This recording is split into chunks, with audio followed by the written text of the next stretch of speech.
Yeah, good evening, everyone. A quick one this evening again. Sorry, I came a little bit behind schedule time. The reason was I was trying to really wait for our guest tonight, who is going to be on our show.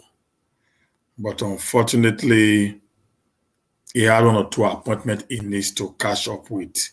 But he's going to be here as soon as possible.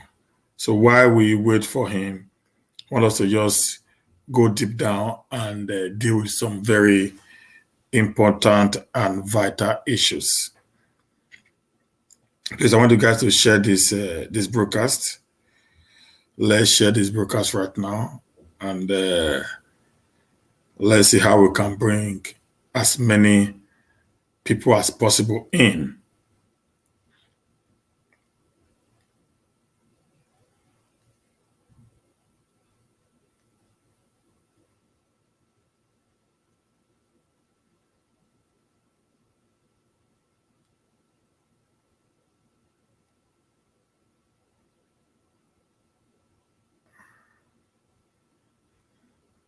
Trying to see if I can be able to share this on my Facebook wall because I can only do this on on YouTube because of the channel that I'm using now. This can only be done on YouTube, but I can easily share it on my Facebook wall.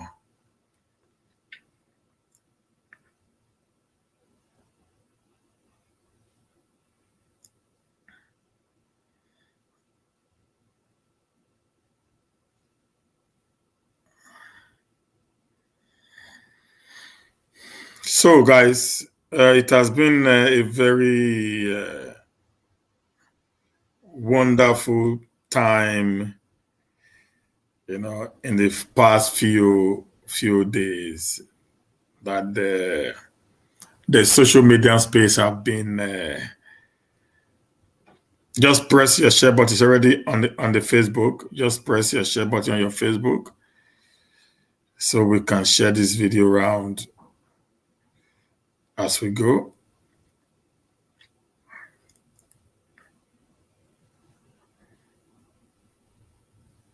So Ebo Stone is going to be with us in the next few minutes, so we can ask him some important questions pertaining to the present situation in Edo State.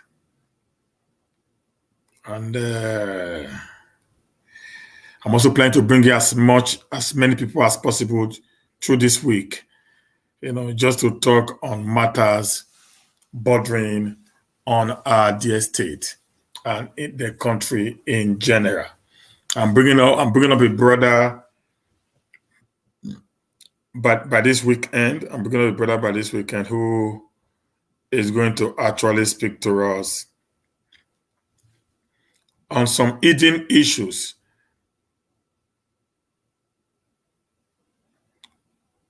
on many issues that we need to talk about.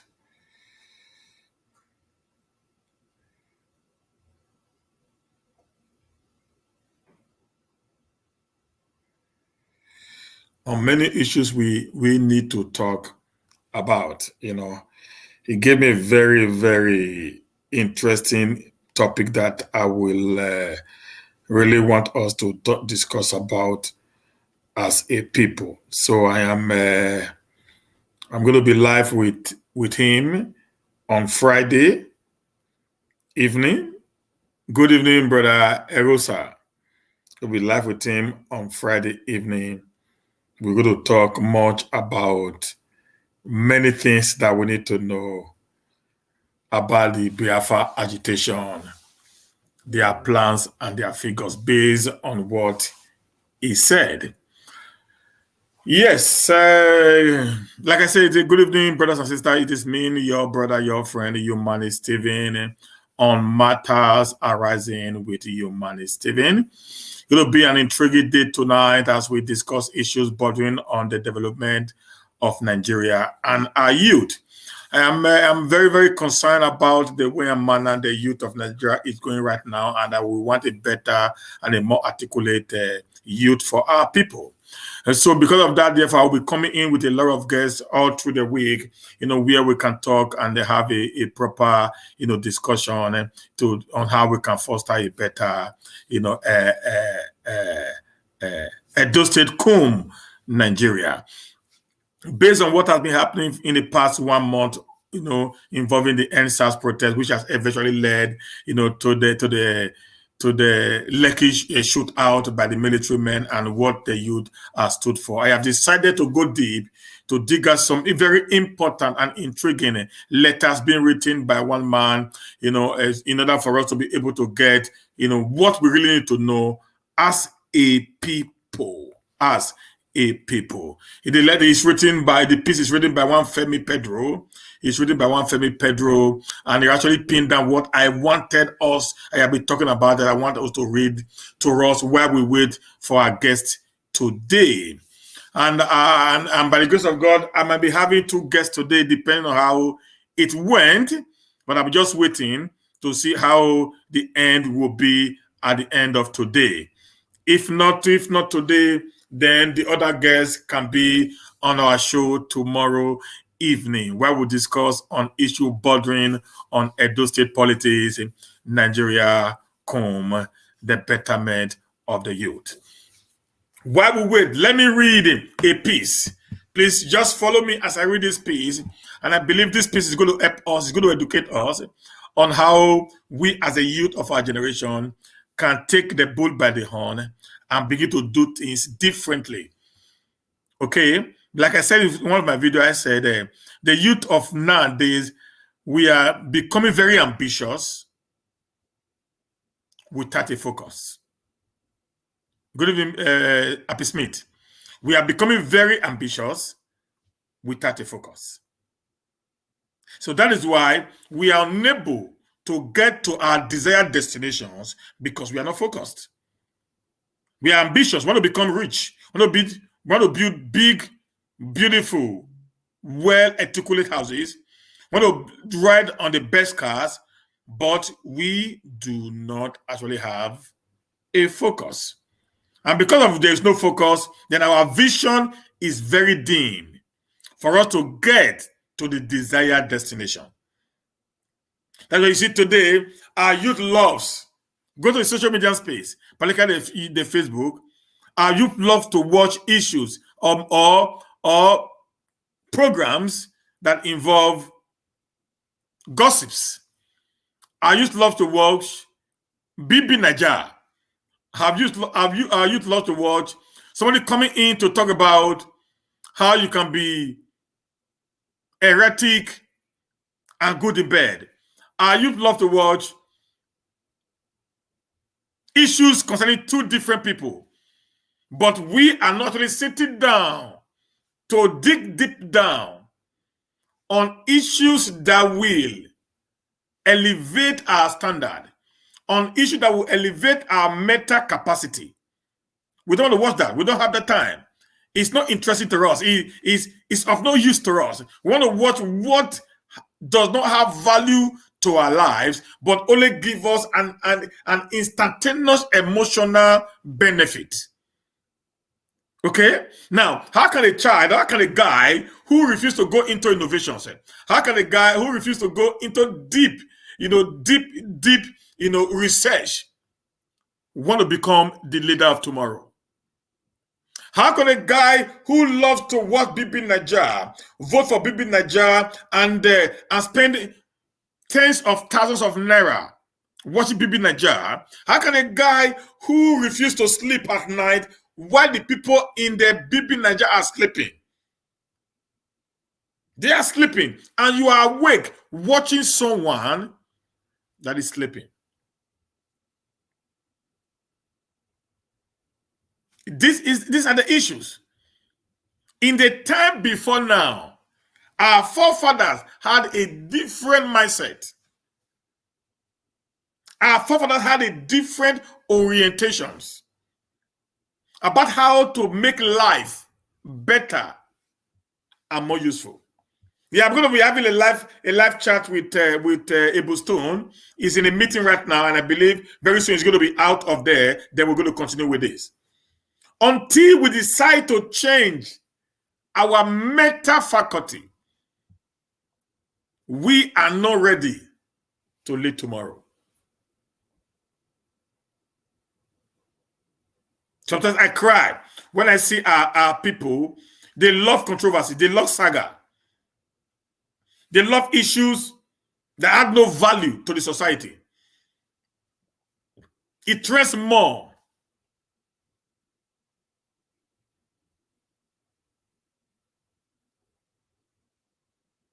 It trends more. They listen more. There's a lady on Facebook that I talk about, sex and sex and sex and sex. There was a day I was just going through the Facebook page, and I stumbled to our Facebook page. First time. In 1 hour, she had over 50,000 views. In 1 hour. And I looked at her, I looked at the time, she spent over 40-something minutes. I said, okay, maybe she has something to say. They had to click on it. The first 5 minutes, I got disappointed on our youth. I was like, is this what we as youth is this all that we can actually go for?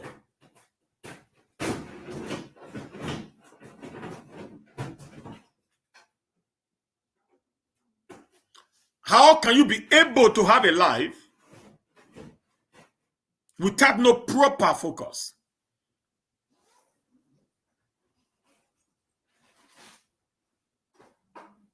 This is the problem of today, whereby a 37-year-old man is still sleeping in his father's long coat in the city room. This is the reason why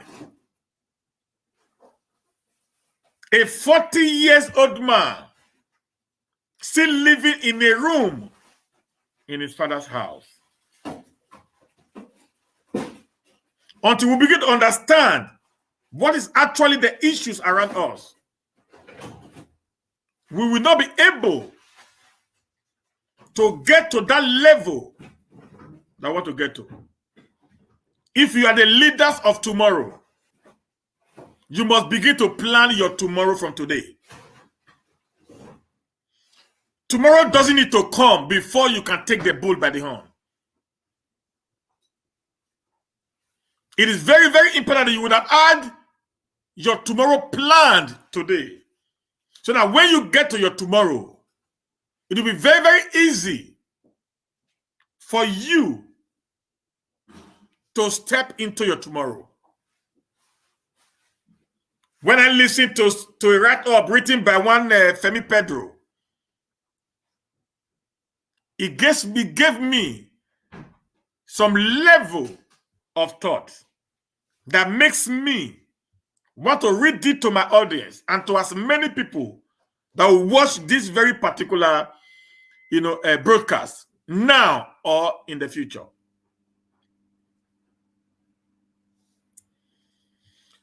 And the title was called Buhari and the Curious Case of the Young Generation.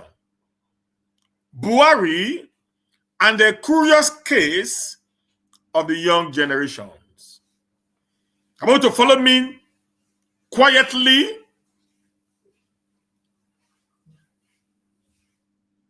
Put in your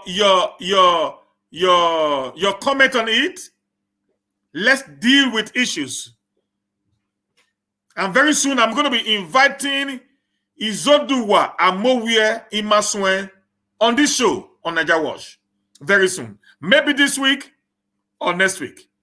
The Benin historian is going to be coming in. Maybe this week I'm going to be inviting Stanley Osazo Sakunokodi on this show. Maybe this week or next week. Maybe this week or next week I'm going to be inviting Abat Obaze, the cracking boss, on this show. You see, What I'm doing right now is to begin to engage the youth of my time with my platform in order for us to think together and bring about a difference in our society. And I'm very hopeful within now and tomorrow, I'm going to give you the dates on each of these people. I've spoken to 2 of them today. They have already agreed. Just 1 person left among this. And very soon, I'm going to also be interviewing Lucky Orukbe, the head of the Traders Welfare Association in Nigeria, on this show on why the cost of living in Edo State is far, far higher than that which is in Lagos or other states. My intention is to bring about a well-conducive, well-functioning, articulate nation and state in our time as youth. And look at what Femi Pedro wrote. Buhari and the curious case of the young generation. Hear this carefully. It was well penned down that I wanted us to see it or to hear it. Sometimes in 1988, I received a call from a good friend, Mr. Akintoye, about an interesting investment opportunity with a few colleagues. After a series of meetings, it became very clear to me that we were about to embark on an audacious but incredibly special journey. And I was excited about the prospect of being part of such a project. For almost 2 years now, you see, as a youth, you must be articulate. You must be articulate. You must be articulate. You must have a focus. You must have a vision. You must have a dream. Please, guys, stop watching things that will not promote your future. Stop watching things, stop doing things that will not give kudos to your tomorrow. These guys, this group of guys, you're going to hear their names soon. For almost 2 years, I worked alongside the likes of Akintoye, Fola Adeola, Tayo Aderinokun of blessed memory, Gobli Asibodu, Bode Augustus, and a few others on this investment project. As of 1998, when we began the journey, hear this now. As of 1998, when we began the journey, Fola was 34 years old. Tayo was 33 years old. Boli was 33 years old. Bode was 33 years old. Akin was 35 years old. And I, the writer, was 33 years old. The objective is to own a bank. You see the guys, the oldest among these guys was just a 35 years old guy as at 1988 when they came together to own a bank. They were not coming together to watch BB Nigeria. They were not coming together to start gossiping. They were not coming together to do things that are of no benefit to their future. Their aims, their objectives, their plans, because of their youthful exuberance and the knowledge which they have acquired in school, they thought it would be of great benefit to them to create such a platform and change the narrative of things, not as an old man, but as a youth. Many of our youth today do not have the same mindset. Many of our youth today do not have the same knowledge as these people did in their time. How can the government give you recognition? How can the government makes you what you want to be without you not having what it takes for the government to actually appreciate you. I continue. The paragraph 2. He said, it was a bold objective considering our respective age at that time, but certainly not an impossible task in our eyes. Not an impossible task in the eyes of these 5 men. In the eyes of these 6 men, I mean. It was not an impossible task in their eyes. So they were ready to go in even when it looked impossible and when it looked very tedious. So we began to hold countless meetings at Fola residence in 1988, until we eventually shifted base to Tayo First Marine Trust Office in Victoria Island.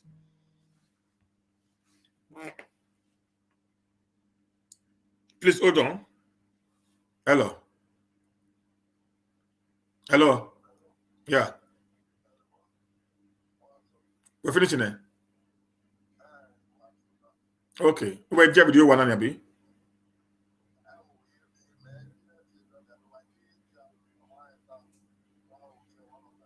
Okay.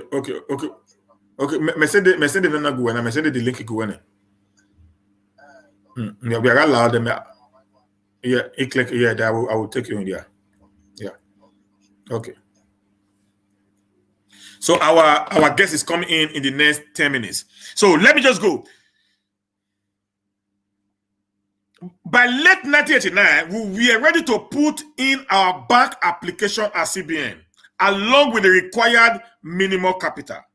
This effort was spearheaded by Fola and Tayo, the 2 brains behind the entire operation, and supported by about 40 persons. 40 persons. You see, the trust that they had in their time does not exist today in our time. The youth of our time are so greedy. We are so individualistic in our approaches to things.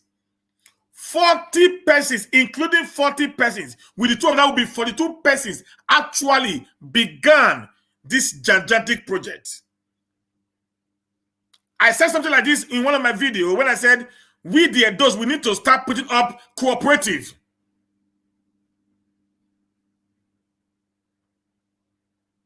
In order for us to be able to build a better future for tomorrow. Some of the youth mocked me. They said, it is not possible. When I came across this write-up, I said, this is the dream. This is the vision that I have. It is possible for us to actually do this. 42 persons came up, put money together, and began a bank. Yeah, you're going to know the bank very soon. Just listen. Most of whom were in their early 30s. All of them. These 42 guys were in their early 30s. They were all youths. Nobody watched this video because it doesn't talk about either you are gossiping somebody, you are bringing out somebody, you are castigating someone. As far as it is not what we make them to laugh, they don't care. That is why a white man once told me, said, if you want to make a black man not to know anything, put it in a book or put it in a documentary. They will never watch. And working for different organizations at the time. The end product. We formed arguably one of the finest financial institution Nigeria has ever seen, called Guarantee Trust Bank, known as GTBank today. These youth, in their youthful age of 30s, came together and give to bet what we know as one of the best banks in the history of Nigeria, GTBank. It wasn't done by old men. It was done by men in their early 30s. What can the youth of my generation be proud of? What can they say that this is what I have done as a youth in my time? Everybody is talking about the government not giving them jobs. The government did not give these guys jobs. They decided to create jobs for themselves and many other people. I'm very sure these guys, all they were thinking about is how to improve on Nigeria. I'm very sure all they were watching was finance news. All they were watching was things that will be of benefit to the Nigerian people. Not saga. Not issues that have nothing related to the growth and the development of the nation called Nigeria. But the youth of my time, all we think of are things that have no both moral, economical, financial value to the society. That is what we jump at. Today, somebody that appears in BB Nigeria as a winner will be made an ambassador, will be made a commissioner, will be made an essay to the governor of the state where he comes from. A guy who was committing immorality on a live show will be tagged and made to be a commissioner and made to be an ambassador. Ambassador for what? Whereas the intellectuals are not be kept in the cave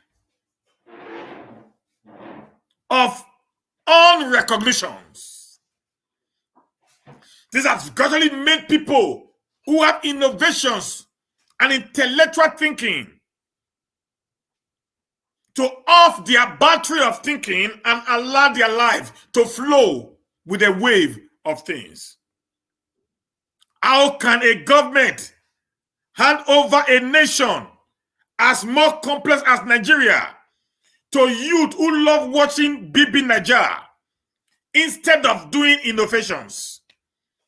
How can a nation like Nigeria, we want to hand over a nation like Nigeria to a youth who love listening to saga and uninteresting stories instead of them going into creating new things that will better the lot of the people?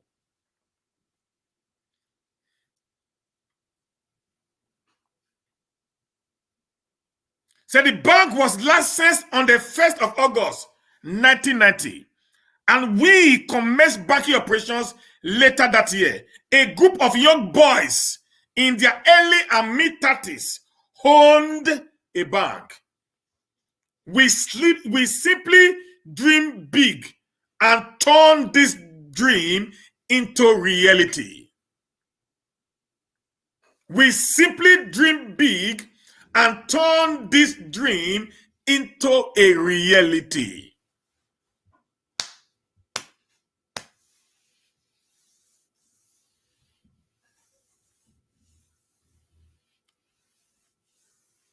Most of us, our fathers built their first houses at the age of 20-something. My dad married at the age of 20. My dad brother is 60 now. No, 57. My dad would have been 84. So my dad had my other brother, my eldest brother, at the age of 20-something. He already owned a house.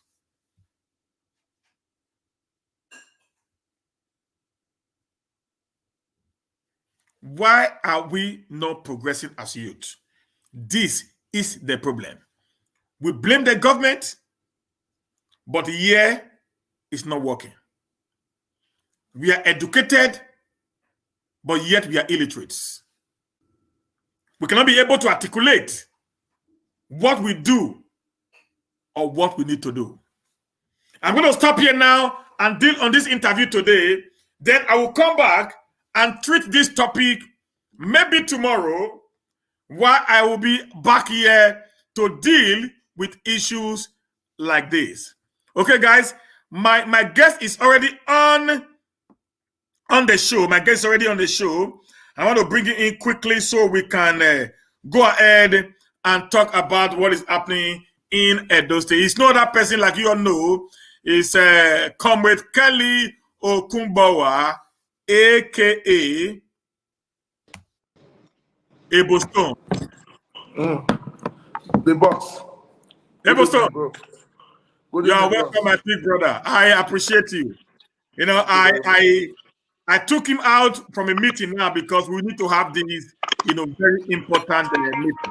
Yeah. Like I told you guys few minutes ago that in this platform that I'm creating, I'm trying to build.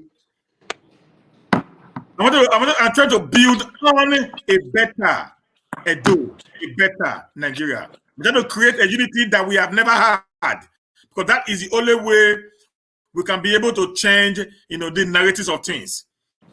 Okay, without that, nothing more, nothing more. So today we're going to have a little time with our brother. I'm not going to take his time so much. We're running around town, and maybe in the next 20 minutes, 25 minutes, I'll be done with him. Then I can continue with my broadcast. Okay. Obaseki won. Congratulations once again. Thank you very much.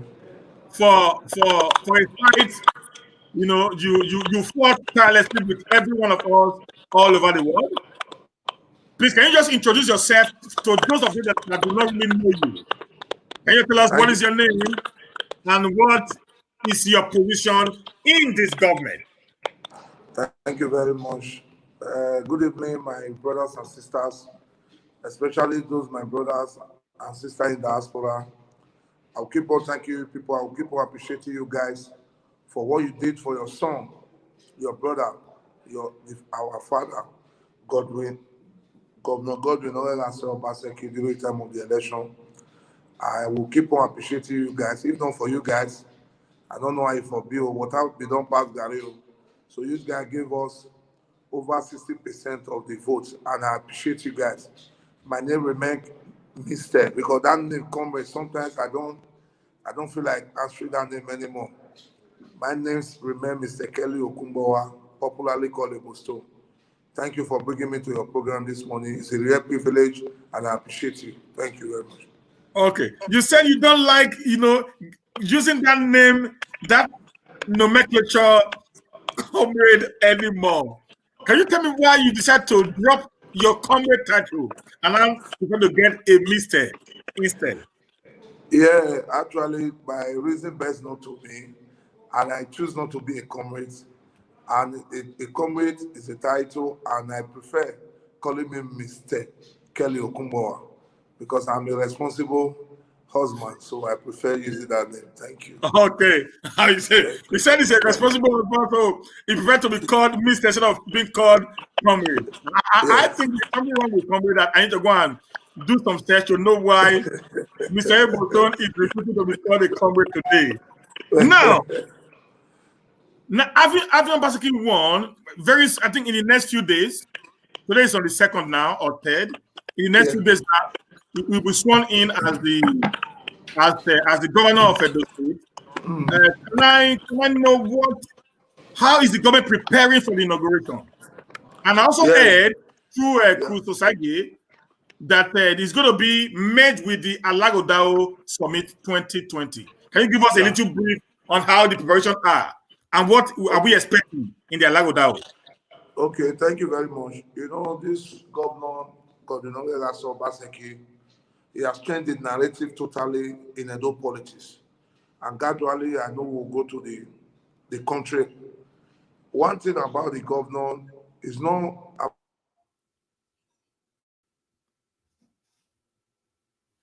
Oh, I think network is happening again. Nigeria network people. Are you here?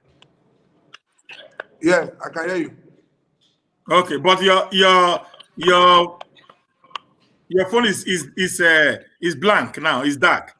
Okay, let me come out and come back again. Okay, okay. Yeah.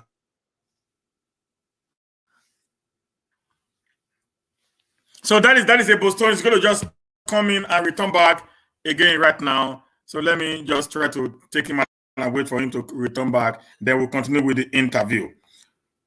While we wait for him, come on.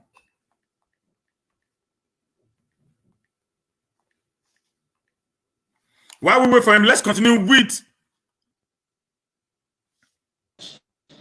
Okay, I think he's back now.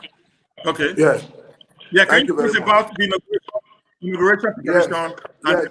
and Yeah, I'm still talking about the inauguration, or like before, when we go to stadium, after stadium, we go to King Square, doing all sorts of things. But this man have introduced what they call Alago Dao.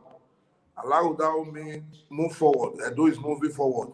And then the whole of the extent is that for us to have a better government, that is what the man is doing. And the preparation is in the top gear. And I can assure you that making Edo great again, it is the first priority of Mr. Godwin Oyeran's Obaseki.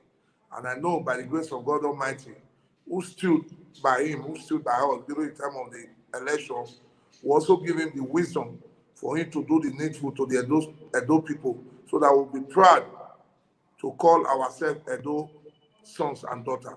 So by the grace of God Almighty, we know that the governor will move Edo to the next level, which is called Alawudao. So as I speak, this morning we have been in one meeting to another in different locations to make sure there is security, there is a free flow of traffic and all that. You know, you also asked me about my position that I occupy.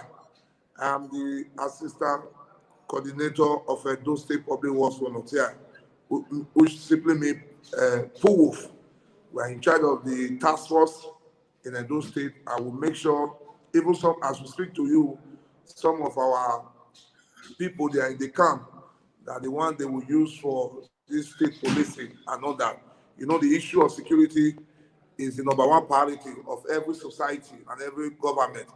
And by the grace of God, the Northern Obaseki, with the measure put in place, things will go well and Edo will be great again. Thank you very much. Edo will be great again. I can't wait to see the outcome of the inauguration and the Alagodao. And I've seen one or two things that have took place in the last Alagodao. I think this is going to be a little bit more better, more interesting.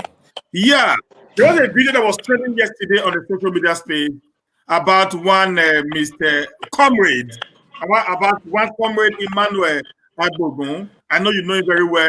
It's a friend. You know, we have been on each other's neck for a while. I saw that he was actually molested. Can you let me know what happened to Emmanuel Agbogun based on the video that is trending on social media? Can you give us an insight if you are aware? Okay, thank you very much. I don't really have much to say about him. Emmanuel Agbogun is a brother, no matter what. Even the Benin Bible says, Omoda Diabia Ebiagboa is always a brother, no matter what, because there's no perfection in humanity. According to what you said, I also saw the video on social media that he has some issue with some people. And I want to use this medium to advise my brother Emmanuel Agbogun. It's not everything that we see that we always talk about. It's not everything that you see you will always want to, you know, prove yourself that you are a human rights activist. What I understand about a human rights activist, when somebody is being oppressed, when things is not going well for the government, you have right to do your part to criticize the government. But like what I saw yesterday, moving to a private business or a private life, I don't think is a welcome idea. Because what we are trying to do in this state or in this country in particular is to make sure there is peace between every one of us. Because what I saw in the video, it's quite unfortunate that things is going on this way. And we are trying as a human being and as Edo people for us to give ourselves the best. And I witnessed what happened a little because I am not his friend of people, but I can go through his page and see something that is going on. I saw it when some people posted it, so that whether the deputy governor is building a police station, and for the information I gather, the police station did not belong to the deputy governor, belonged to one honorable, whether Andrew Momondo or something like that. So you can't just dash into somebody's privacy and start. You go there on Sunday. On Sunday, it's not a working day. You took your camera with your people. You went there. You start recording. This, distracting the people that is working there. And what do you expect for those guys to do? It's for them to call on the person that owns the property, because they were there as employee. They went there for their daily. It's quite unfortunate that we are taking everything as politics in this state. You are a human rights activist. If there's any petition written against anybody, you have the right to investigate the person in a proper way, not going to the person's property. According to him, I heard some report that whether DPPRO, that they said the place is not suitable for the petrol station. That is not your work. Your work is to submit the petition, whether the place is considered for the government, whether it's the government land or anything. You wrote to the Ministry of Land and Survey and all that. They know what to do. You are not the police. You are not the judge. You cannot be a judge in your own case. So for that issue, that he was molested and other, is a thing that was supposed to occur if truly there were any form of molestation. But what I'm saying is this: what is good, what is bad, is bad. Nobody has monopoly on violence. You cannot resort to a set up. Nigeria is not a Zoom. We have different areas how we can resolve issue, whether we like it or not. We are one family, we are one blood. The same petrol station we are talking about is going to give the good people of Edo State a job opportunity. So that is another platform for us to have a job. For those who don't have a job, can secure one. So thank you. That is my take on it. Okay, thank you very much, sir. Yeah, now another issue is this. For quite some time now, two of our brothers who were actually the fourth men,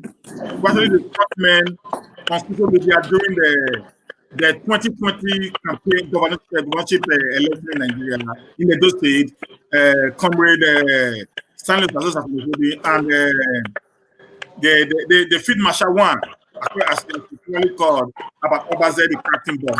It has been epic for quite some time, and we in the diaspora, because we are not home, so that we get a little bit worried when we see our brothers, fighting dirty on the social media space. You, as one of their colleagues, do you have a preview to what is actually happening between both of them, and how far have you gone, if there is any, to settle the dispute? Okay, thank you very much. I call you the greatest.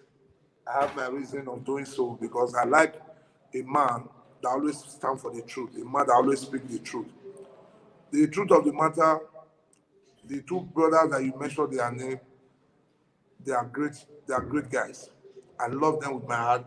I love them so much because God in heaven knows what these guys went through, especially Mr. Abat Obaze. When a man does something right, when a man do well, it is our duty to appreciate him. Abat Obaze did a lot of job during the time of the election, even before the election. There was over 50 petitions on over 50 petitions, yes. And the first two people named that you normally see that petition is Ebo Stone and Abat Obaze. So even Stalin Sakonogodi also did his part. But the truth of the matter, I've been on this issue for the past 3 days. And one good thing I love about you guys in diaspora, you guys truly love us so much. You don't want us to wash our dirty linen outside. You don't want us to have issue because you know we are one brother. And the issue between Abat Obaze and Stalin Sakonogodi is just the issue for teeth and tongue. So we should always expect it. So the truth remains, I have not seen anything tangible that is causing the issue between the two of them. But I want to let you know that there's the good news, because there's nothing without end. Nothing lasts forever. We are human. We are bound to make mistakes. There's no perfection in humanity. I cannot say Albert was wrong. I cannot say Stanley Osakunobode was right. The truth remains, when we are doing so, we are not encouraging them to have peace. By the grace of God Almighty, I've been this issue for the past 3 days. People always be on my neck. I've been begging the both parties to make sure peace reign between both of them, because they suffer very well. They stood firm with the governor. And at the end of the day, we have gotten the victory. So we cannot allow anything to come between any of us. So the truth of the matter, social media is a very interesting place where we see the good, the bad, and the ugly. So we should always expect something like that. One thing that I've told them as a brother is for us to settle. Sometimes when you have issue with somebody and you guys went to court, and the both lawyer will meet and they will meet and said, or the two clients, they will meet and say, this issue we want to resolve out of court. I think the judge will not say no. I think that is what social media represent. For the fact that they had this issue for some days, and we are trying, everybody is trying to make sure there was peace. And by the grace of God, I want to announce to you right now that the issue has been resolved. Normalcy has returned back to the both of them. And I just left them not quite long, not up to 10, 15 minutes before this program. And I want to assure you, by the grace of God Almighty, who see the heart of every man, who knows what will happen tomorrow, who knows what will happen the next hour, the issue will be resolved by some of our respected leaders, which I'm not going to mention their names. We have been in this issue for days, and I want to assure you that there is peace between both of them. And I want to use this video to also urge you, to beg you, to also bring them to your platform tomorrow. Let them speak for themselves. But I'm telling you, as a third party who was there, who meditated over the issue, that the issue has been resolved, and the two of my brothers, they are living in peace. And I want to assure you that even the Bible tells us that affliction shall not rise for the second time. I'm not saying there might not be issue, but I'm telling you that for them coming to the social media space to start doing what is not right according to us as a judge, I think this is necessary for us to let them know that they are father. Both of them are fathers. Now they are not kids. They are married. They have children. So I don't want their children to emulate what is not right. And I pray that will not be their portion. What I'm trying to say instead is the issue has been resolved. I don't want to know who was wrong and who was right. If peradventure tomorrow I have issue, Albert is my close friend. Me and Albert, we are more closer than Stanley Osakunobode. But I never took side. I did what is right to make sure there is peace and harmony for us to enjoy the labor that we have labored. One thing about this government of 18, according to Benin Parable, or where government is Nino, likewise you people who are in diaspora, I think we have over 10 million Edo people who live in diaspora.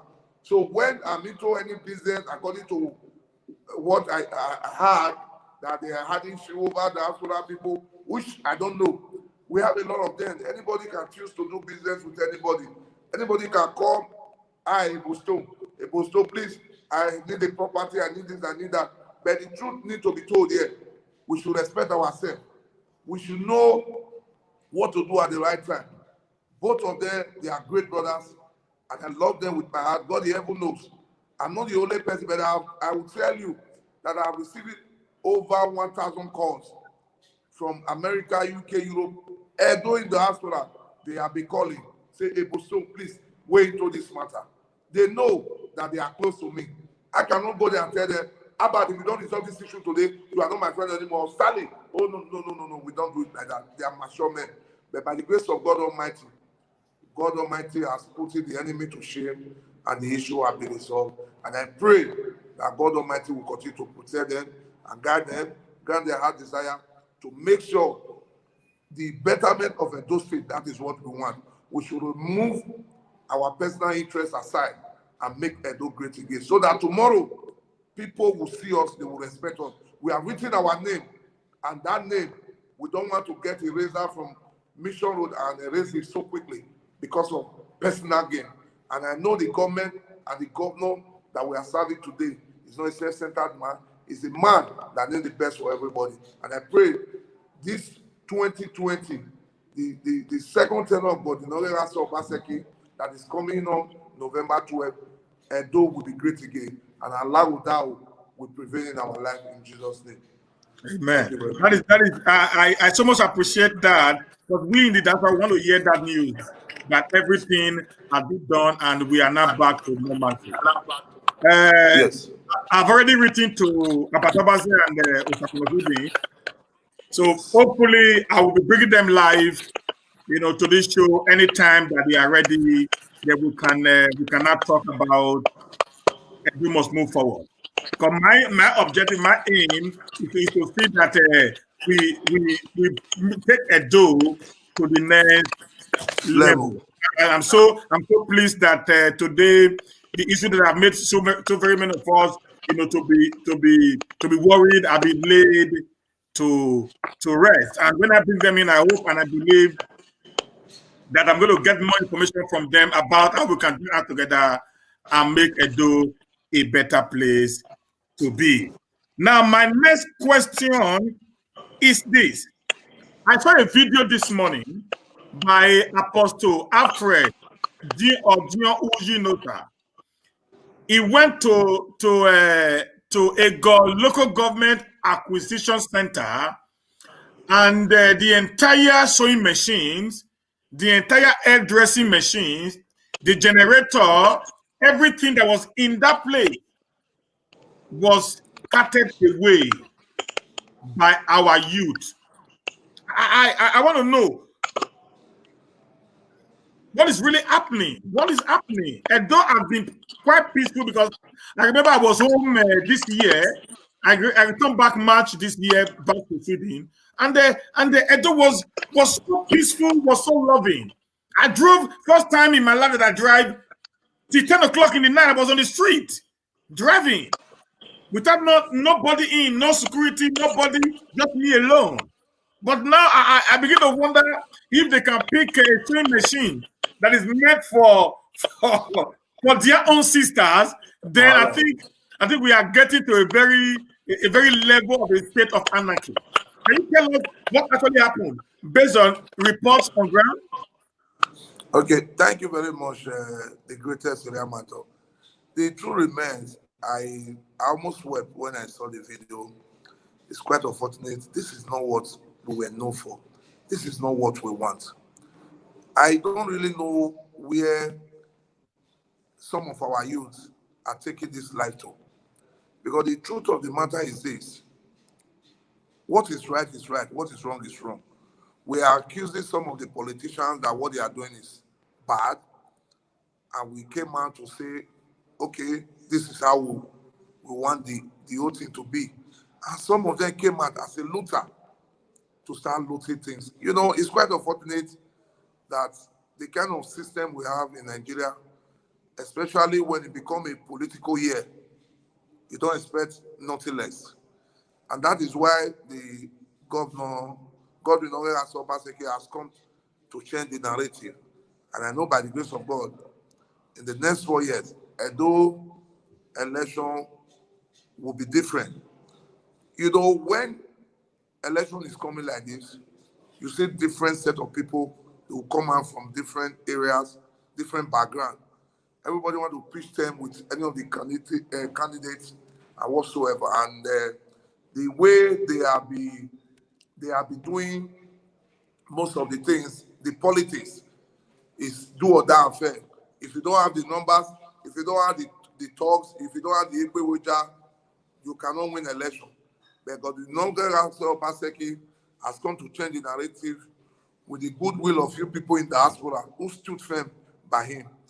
Now, you see those accusations center that you are talking about is an empowerment to our people, where go to learn some skills. And this thing was built by the government and equipped to make sure they go there to learn their skills. It's quite unfortunate that people went there to boggle the place, pack all the valuable things, and they went away with it. Is that one NSAS protest? Is that what we want? Now, what we are saying in this essence is this. You have collected, you went there to take those things. The people that are supposed to go there today to go and learn their skills, they cannot go there today. You cannot just expect the government to replace those things today. Even if they did, we are still going to suffer it because the government will spend the money, and the money they're supposed to use for another thing, they will take it back to that skill acquisition. And that is not what we want. When they started this protest, everybody appreciated this protest and everybody emulated them. Everybody was happy with them. But it's quite unfortunate when some miscreant came to attack it, and now it has become a robbery. Let me just tell you, yesterday, there was a little girl doing POS at Upper Mission. Some boys drove down to the place, collected her money and everything. They ran away. People will park their car before you know they will come because there are people that the governor have driven away from the streets before now. They never had the opportunity of coming back again until this protest came on board, and they don't have the opportunity of coming back. And for what we have seen this morning, the governor had a meeting with the security agency, the police, precisely, and he went to the state command. You know, it's issue of security. And by the grace of God, I know between now till shortable time, the security agencies will come back in a full swing to make sure they clear this set of human beings, because what they are doing is wrong. They looted everything. I called Apostle after the video. I told him there are some areas that I need to visit again. What they did, you should know that this is not protest anymore. They came out to loot. They came out to steal. They came out to destroy. And that's what the devil does. Devil came to steal, to kill, and to destroy. And that is what some of our youth is doing. That is what they are emulating. I don't think this is good for the Edo. I don't think it's good for the country. I don't think it's good for us, the youth. What are we representing? What are we telling the older people that they should leave this country for the younger generation? Is this what we want? Is that how we are going to pilot it? So I want to use this platform to also talk to our brothers who have those kind of character, who still have it in mind that they should deviate disease away from what they are doing. They should focus for the right thing. I think that is what I have to say on this issue. Yeah, it's so pathetic. That accusation center is not. There was no palliative there. There was nothing that they said they went there because of palliative. That's why they went there. So it's quite unfortunate that many of them just came out to steal, to destroy, and to kill. Thank you. To steal, to destroy, and to kill. Yeah, yesterday one of my friends, who was also a very strong supporter of Obaseki, she actually lives in Jamaica, so she came during the election time, and she has been in Nigeria because of this COVID-19. Yeah. After this one, they just took her phone from her. She just bought a phone, and they just took the phone from her immediately. And I felt a little bit worried. I said, now, then that was yesterday. Then this morning I saw the video that came from Uyunosa, and many other stories that I've had in Benin. My little sister was going home at Amabade at Ring Road. They snatched a bag from her. If not some other boys that were around, Una ran after the boy. Okay, sorry. Yes, that issue. Yes, I heard about it. Some of our people who whether those security people at that assembly, they quickly responded to when they heard the noise, and they were able. Even 2 days, I think last week, some boys were also arrested by some of our security boys at back of Uropota, close to that old Edo Secretariat, where they were trying to, rape some girls. And they were caught, and we took them to the police station. So I know that what they are doing will not last. Many of them will go back to where they belong to. Where they came out from, they will go back. Yeah, my question now is this: having seen this whole insecurity that is now in Edo State, because we as the people living in diaspora, we can't come home when there is insecurity. You understand what I'm saying now? Yeah. Yeah, I can come. Like I said, okay, Ebo Stone, where are you? I'm in Benin. You cannot become my bodyguard, but not everyone can get such an opportunity. Okay, I have somebody that's going to be with me maybe half of the day. We drive together, we go around, we go everywhere together. Everybody will have that opportunity. Because okay, if I don't worry, I'm going to give you one of my boys to follow you around town. Not everyone is going to get that opportunity. So what is the government doing based on this insecurity we have today in Edo State? Okay, thank you very much. Like what you just mentioned, coming to your home where you're supposed to have free liberty to walk and go wherever you want to go to. It's quite unfortunate. So if you don't know people like Ebo Stone, you don't know somebody in town, you cannot move freely. This is not the society we wish for ourselves, and this is Yeah. not what we want in this country. It's quite unfortunate. I love social media a lot. Most time when I post a picture, I do some write-up on it. I wrote today to say I want to see in Nigeria to be a better place for all of us. I love this country so much. I must be frank with you. I've gotten the opportunity to travel abroad. Even some say, no. You don't need this kind of life. You have to come to America or Canada. I told them, I say, yes, I will come. For visit, I'll go back. But for me to come and stay in abroad, because I cannot stay in one place in 30 minutes. If not for the fact that I'm your program now, I don't work around six. I don't stay in one place because of one side. I don't stay in one place. I will I do or day indoor. No. What I'm trying to say is this: there's no place you can enjoy your life more than Edo State, more in this country. I feel Edo is the best place. I've traveled before, but the kind of liberty that we used to have in Edo those days, I don't even understand. You can't come from abroad that you came to come and see your family where they will celebrate you, they will be happy. I remember those days when a Katena come, even when your brother, your friend, even here say your brother and sister come from abroad, they are loyal to you now. They will be your best friend. But the issue we now have in this country is everybody want to be rich at once. I don't know if you understand. Everybody wants Yeah, to do America. anything to get this money. You understand? So it's quite unfortunate.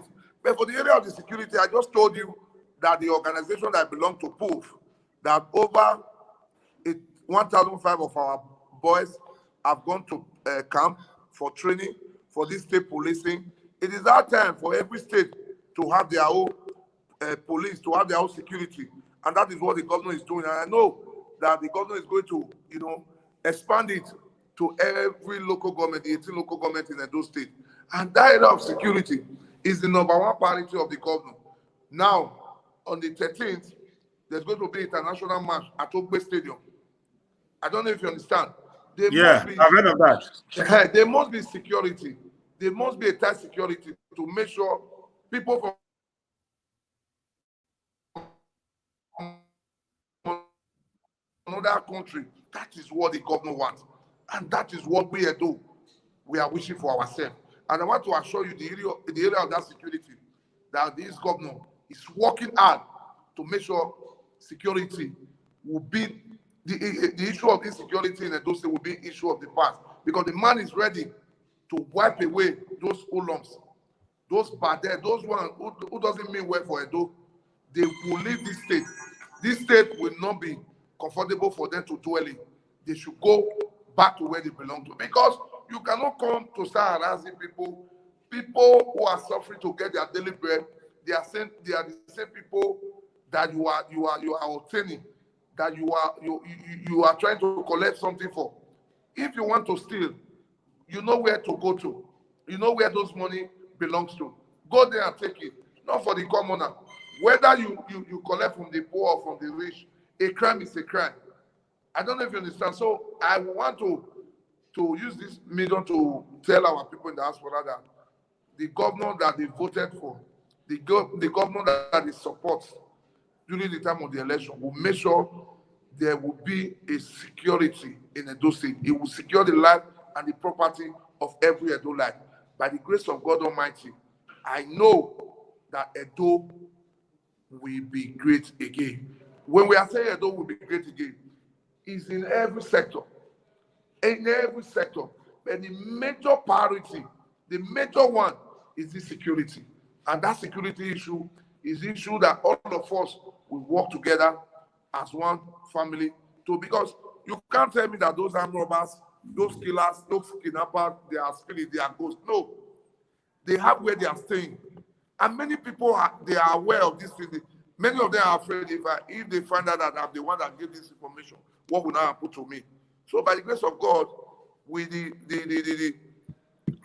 what the government is putting on place in Edo State right now, Edo will be great again. The issue of security will be good once again. Thank you very much. Well, thank you very much. Now, my last question for you before I can allow you to go and have some cup of water is this. If you watch the insecurity in the state today, it's caused by the youth of your age and my age, not the old men. The old men don't take guns. The old men don't drink courtesan. The old men don't rape people. Every social diva that is happening today in that country is on the youth. Can you say, what are you going to tell the youth of Edo State? Okay. Thank you very much. My great youth, the only thing I need to tell them, we don't expect this thing to happen one day. The issue of us getting rich overnight, it is the problem that we are facing today. And I want to also urge our parents to always look after our children. Your children went outside. When he was leaving, there was no one around with him. And he's coming back. He bought food stuff. He bought loads of bread. He even bought you a wristwatch or a phone. You never bother to ask your son or your daughter, where did you get this money from? I remember vividly when we were growing up. Because I grew up in a polygamous home. When we went to Ebo, we used together, maybe they would give us one head of fish for all of us. I remember I went to go and work for one lady that came down from Italy. There gave me whether 5 naira or 10 naira, I can't remember. And there's one, if I love meat so much, there's one woman that said, pork meat close to our house, even two said chicken as well, those heads of chicken and everything. And then when they are bought, so I hate little, I want to, I take it home. Your voice is very low now. Okay, can you hear me now? Yeah, we can hear you now. Yeah, better now. Yes. So after buying it, I ate some there. I brought the rest home for me to come and shakala for my brothers and sisters. And I forgot that we are supposed to keep the thing.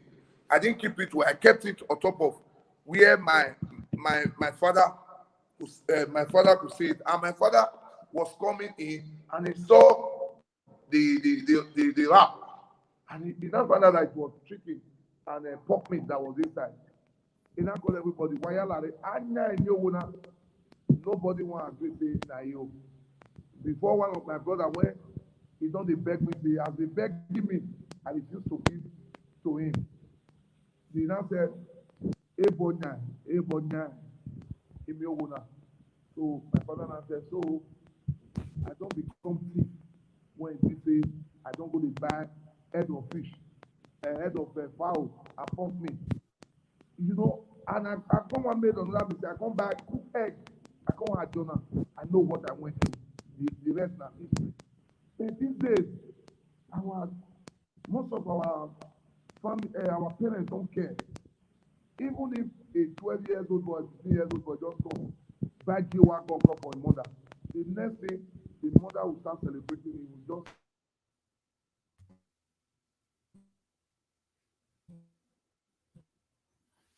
network again, Nigeria and network issues. Oh, I think we.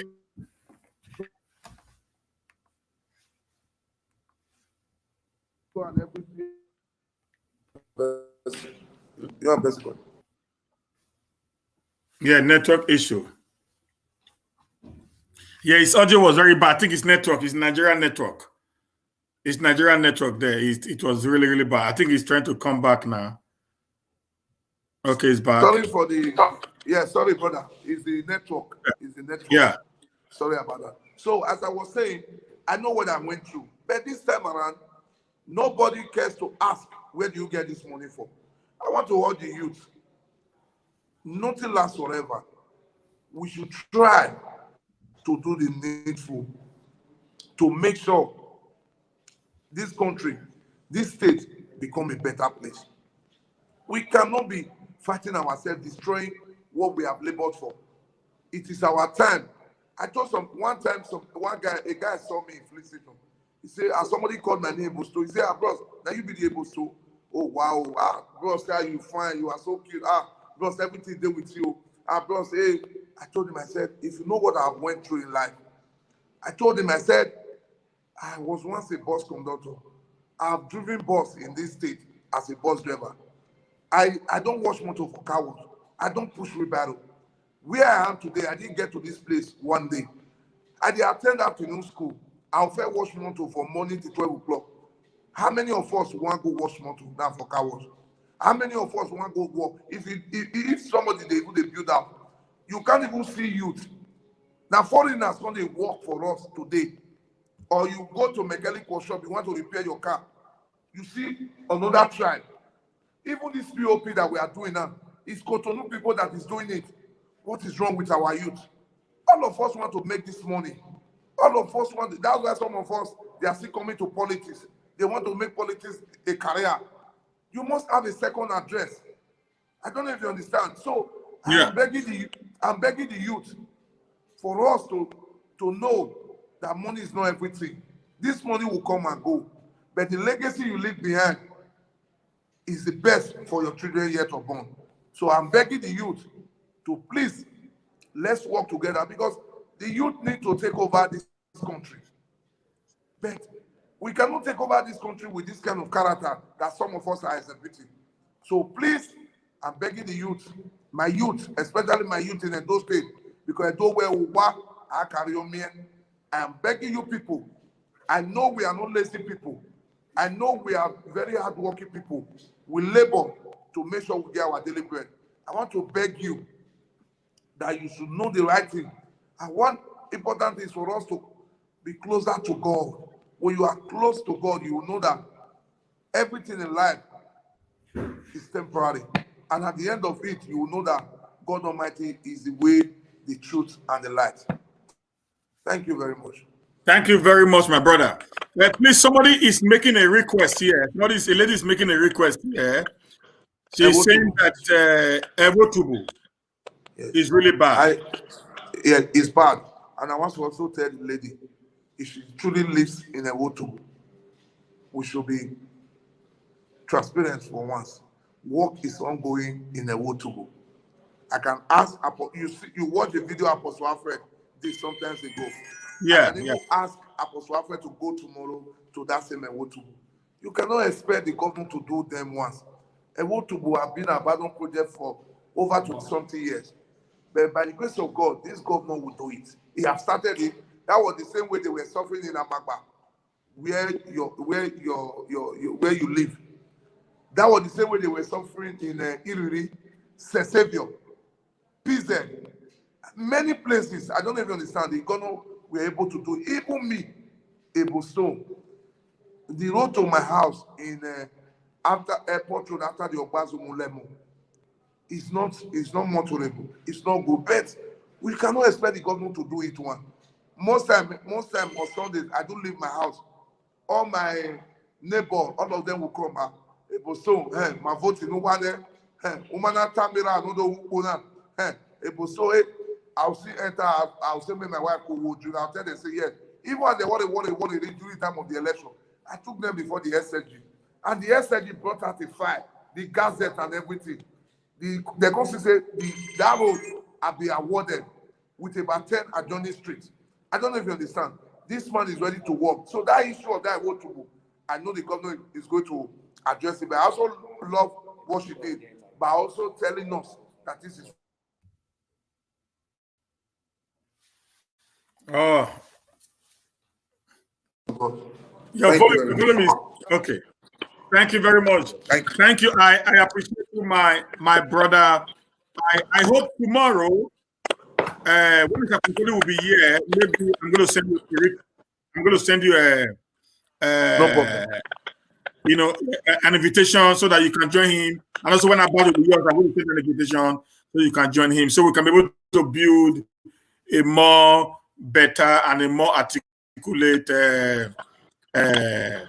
family. Thank you very much. We appreciate you for your time.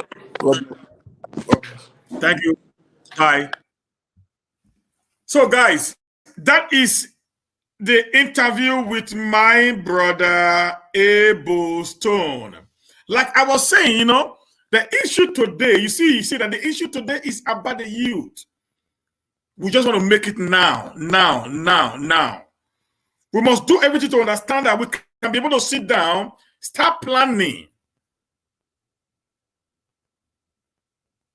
Start planning for our future. Let's join hands together. Let's build a unified, society like it happened in the days of old. Look at what Femi Pedro wrote here. Now, let me continue. We'll just read it through. Then we'll close for today. Okay.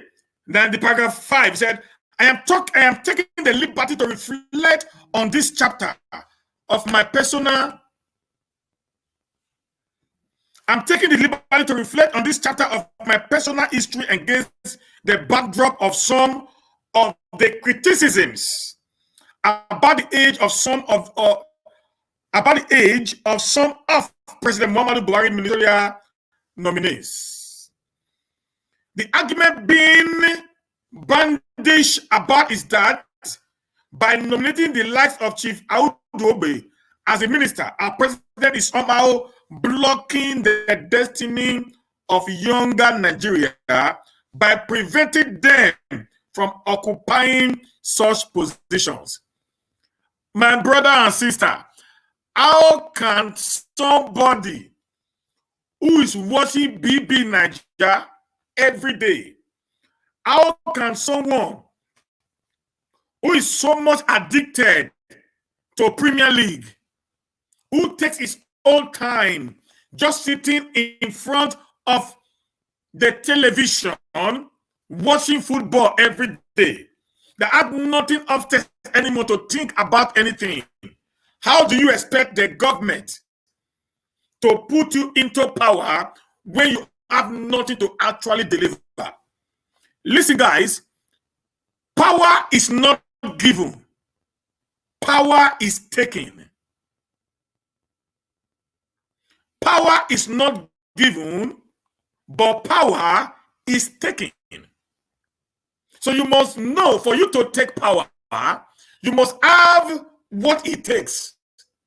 There are characteristics, there are tendencies that need to be shown in order for power to be given to you. So when you don't have such, it will become really, really difficult for someone to trust you with any form of responsibility.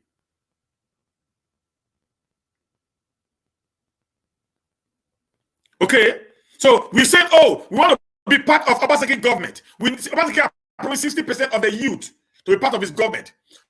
Which of this youth is he actually going to appoint to be commissioners, to be board of directors? to the position of permanent secretaries, to the commissioner of NDDCs, OPADEC, and any of these other political appointment that will be coming on in the second term? Is it because you actually campaigned for him without nothing to offer? Or it is because you have something to put on the table? We cry today. Our fathers took over the reign of power while they were youth. They were in our age when they took the bull by the horn. They took power away from their fathers. They were not giving power.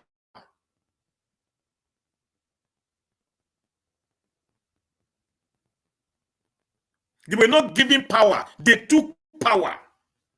They got themselves prepared. They were ready to advance. Let me give an example. People are going to say I'm jealous now anyways, but I don't care. I'm going to tell you. Now, Davido is one of the richest musicians today in Nigeria. Wizkid, P Square, Don Jazzy, Olubumi, Tiwa Savage, and many of these other celebrities today. These guys are actually in their millions. Linda Ikeji. They've made names for themselves. If you check some of these guys, they were nobody at one point. Many of them grew from Ajegule in Lagos. The likes of Maleke, the likes of Two-Face, the likes of Idris Abdul Karim. Many of these people grew from Ajegule area in Lagos. But when they were there, many boys in Ajegule decided to be criminals. Many boys in Ajegule decided to be Ebo smokers. Many boys in Ajegule decided to be drug peddlers. Many of the guys were turned into prostitutes. But some of these same people there, right inside this ghetto in Lagos, came out, these famous, well-known today celebrities. The reason why they were even in the midst of this hole, they were focused. They had a target. They had a plan. They had a vision. They were not there to see what was wrong. They were there to see how they're going to make a difference in their time. So when we begin to cry about the Nigerian government or the government of the state not supporting us, how many of us have decided to change the narratives? You hear these guys? Many of us, our parents have lands in their villages. My dad was a principal, but yet he was a great farmer. My grandmom was a nurse, yet she was a great farmer. Today, even farming has been upgraded from the level it was many years back to where it is now. Many of our youth will tell you, I do not want to be a farmer.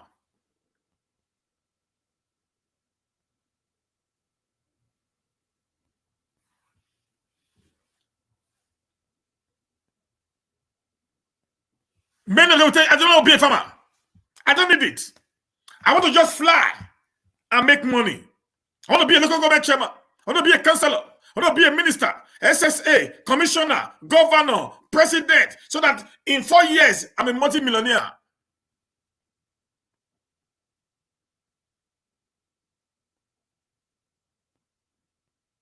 In the midst of ghettos, these guys choose a separate path, the path of equity, the path of fairness.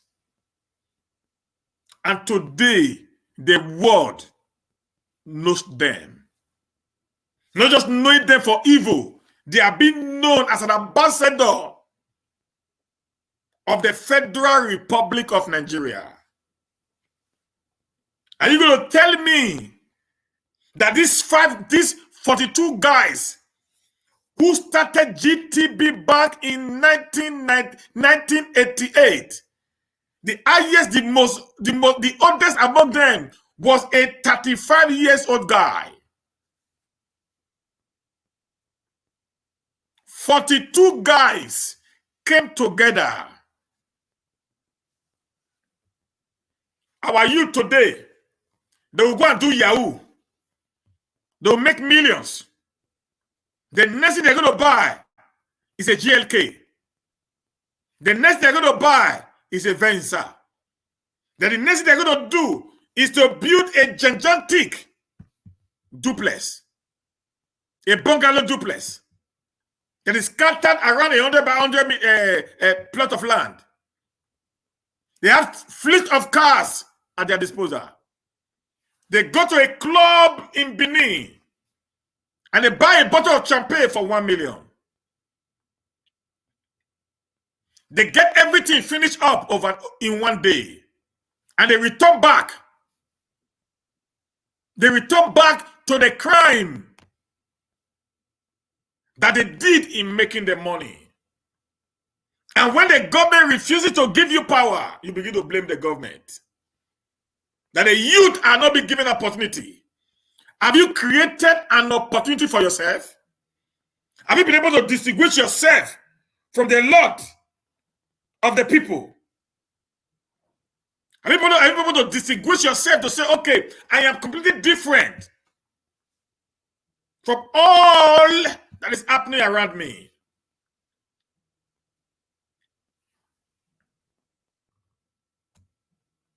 My brothers and sisters, hear this as I continue.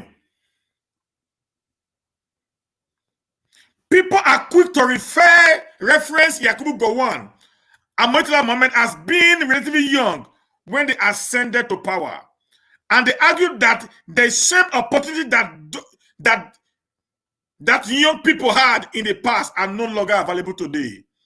They also argued that around the same time we were forming GTBank in the late 80s, there were also a number of successful young entrepreneurs who distinguished themselves as well. The Bola Tinubu of today, he holds a treasure at Oyebil.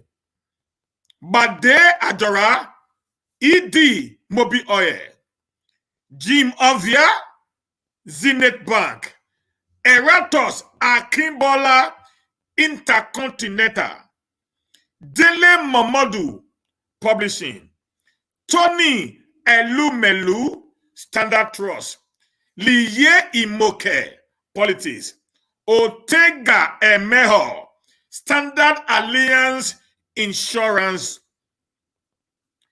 Ahig Imou Kuede and Abadwige Access Bank, and Atedo Peterside IBTC are some of the noteworthy young stars who made an impact in various fields in Nigeria at the time.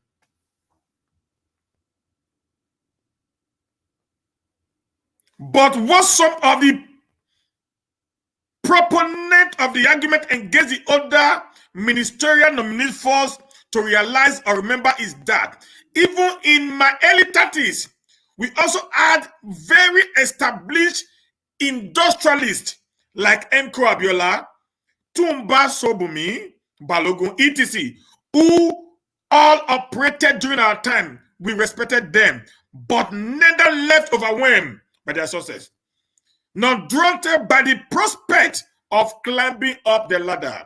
We simply forged ahead with our plans and damned the consequence. We simply fought ahead with our plans and damned the consequences. Today, the youth of my time, they don't want to take risk.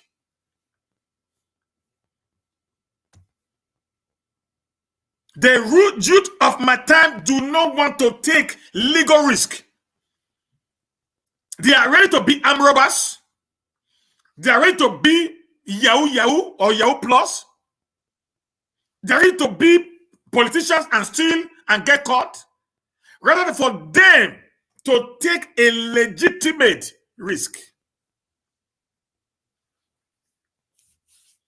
Nobody in history, as the little book I know, there is nobody in history that had not taken a risk for him to be successful. If I'm joking, ask Alhaji Dangote. If I'm joking, ask Otedola Adenuga. If I'm joking, go ask this young star, Mike Zuckerberg. If I am joking, go ask Bill Gates. If I am joking, go ask the Rockefellers. Every successful man in life today took a risk. Many of them fell apart along the line. Many of them actually failed. Why they were trying to take risks, but they continually doing what they feel was best. And many came out successful today. The youth of my time, none of them is ready to take a risk. If you ask them, why are you going to power? He said, I want to go there and make money. The likes of Desmond Elliott has shown that the youth can be a president and yet he will still fail. The likes of Yaya Bello can show you that the youth can be a president and then he will still fail. The likes of Amechi, he was a youth when he was a governor in River State. He will still fail. There are many of them accountable today in Nigeria who have not been able to put their name in the sand of time. Obaseki is just 60 years or 70 years old. Take the years away from the years he started his business. He was a young man when he started Afro Invest. What initiative as a youth you are have you come up with today? What is that plan that you have brought up and the Nigerian government have refused, or you yourself have decided to put up? Listen, guys, do you know in Europe, the richest men in Europe are farmers? The richest men in America, they are actually farmers.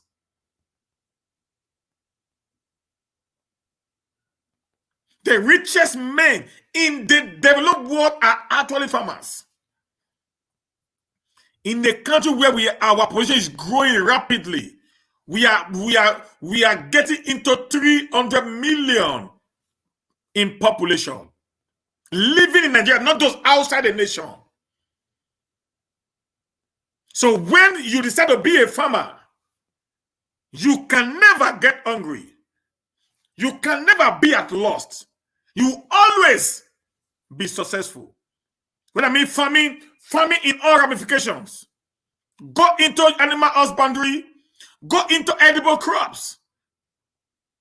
Don't wait for the government to give you handouts. You perpetually remain under their beck and call.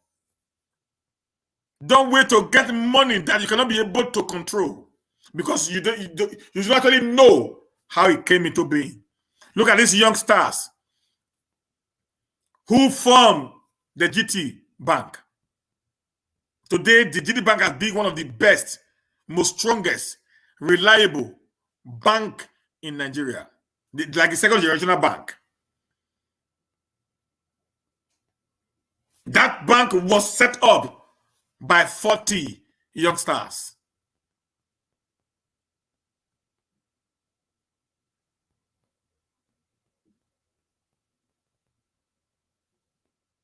Yes, mommy, diaspora.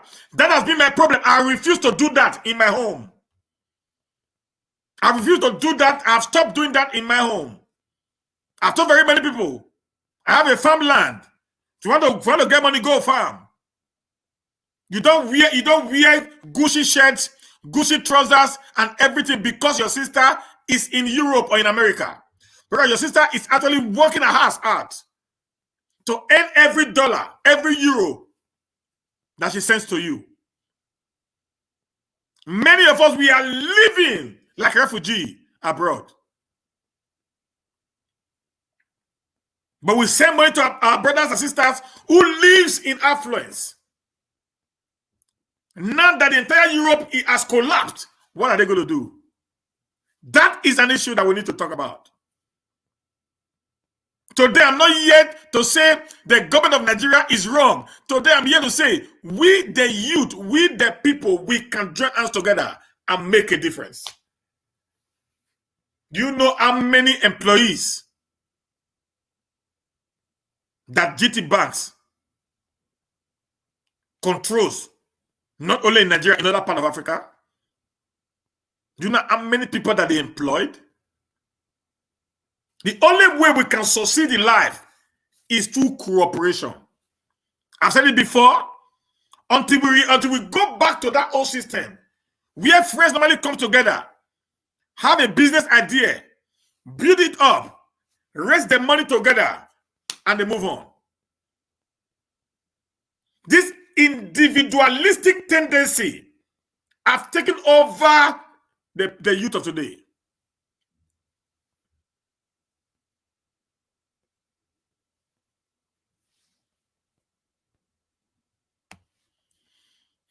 That's the issue. Nobody. Look at the music in Edo State. There's no collabo anymore. Even two youth, just to sing, they are fighting. Davido is not friends with Wizkid. What are they fighting for? Nobody knows. That is the problem of our time. You are progressing. I want you to be envious of your progress. Why? Nobody knows. You are successful. I want you to be so much envious of your success. Why? Nobody knows. This was not what was in operation from 1960 to the late 80s, where collaboration was the order of the day. You can't do it alone. Even the Bible says, one, chase 1,000. Two, 10,000. So do the geometric multiplication. You understand what I'm talking about. I've said that before. There was a day I said, if a business will be put up, like I said, I talked about the refinery. I talked about the Oshomo power plant. People were saying it's not possible. We can't raise the money. Who told you that? Who told you? 42 guys started GTBank. So what will it be if 2,000 of us, 2,000 Edolites, we decide to start up a power station in Benin City? What will it take from us if 5,000 of us decide to start up the modular refinery in Benin City? What will it take from us if 5,000 of us decide to build that industrial park that the government is struggling to build, looking for financial resources from other states or other nations to make it work? We have the capability as a people. But yet we have lost one thing. We have lost focus.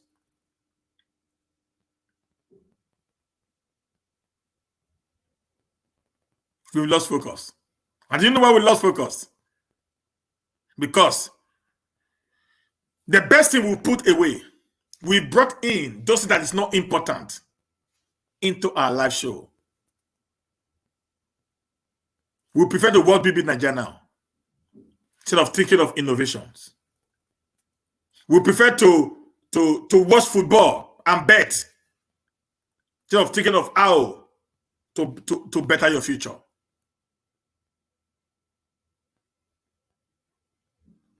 So we have nothing to think of anymore. Even those that are graduates, they are educated on paper, but they are illiterate upstairs.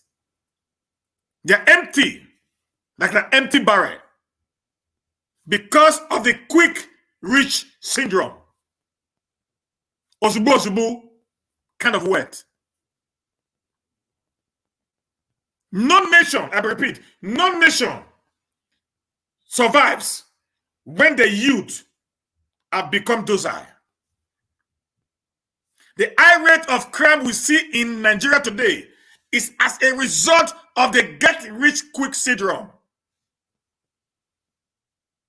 of our youths. You will hear Ebo Stone say now, he was a bus conductor, he worked in a car wash, he drove a bus, he was an barrow. Then before he became a PA to Tony Kabaka. But you will see the way he speaks. He speaks refined. He speaks intellectual. He might not be that educated, but you will see that there's a level of focus in his life. That is why he's able to build himself. That now he can even stand in the public and talk accurately and coherently when being on interview. And this is what most educated people cannot even do. Those of them who went to university, they cannot stand a very rigorous interview when they are being put before them. If you are not focused, you will lose directions. And when you lose direction, then your future is lost forever. I'm not here to blame the government today, but I'm here to blame you and I. It is time for us to rise up. We must do the needful. We must build the bridge again of development, of progress in our land. You live in Europe. You decide to abandon your state for no just cause. Bros, I'm telling you, you're making a mistake. Begin to think home. Develop the youth. Build a new society where everyone will see being working is more important than being a criminal. Because every day for the thief, one day for the owner of the house. Thank you, guys. Tomorrow I'm going to tell you who I will bring in, but this whole week, I'm going to bring in different people into the show. Different people into the show. Tomorrow, I might be coming in with Sakona Holding or Izodua Amowia Imasu. How many of you know him? How many of you know our brother, this historian, this young historian, Izodua? How many of you know him? How many of you know Izodua? Yeah. The guy that tells us beautiful stories about the Edo Kingdom.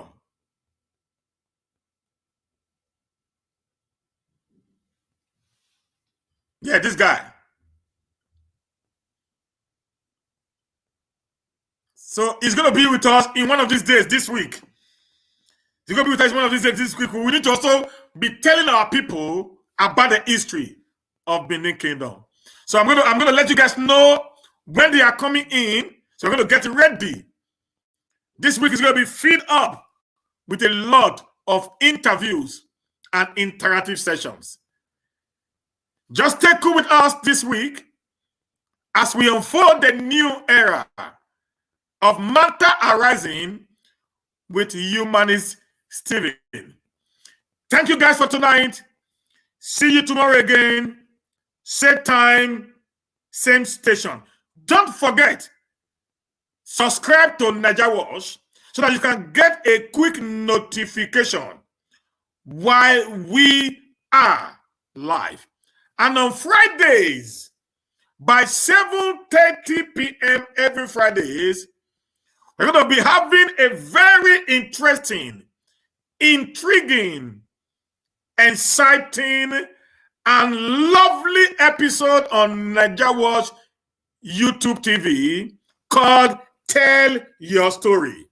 It's going to be a wonderful time where our brothers and sisters in diaspora will be telling their stories.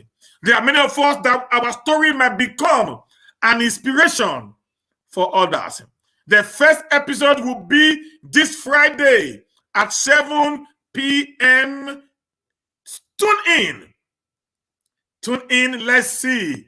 Let's hear about a wonderful, exciting, sometimes it might be very troubling, but to every story, there is a lesson.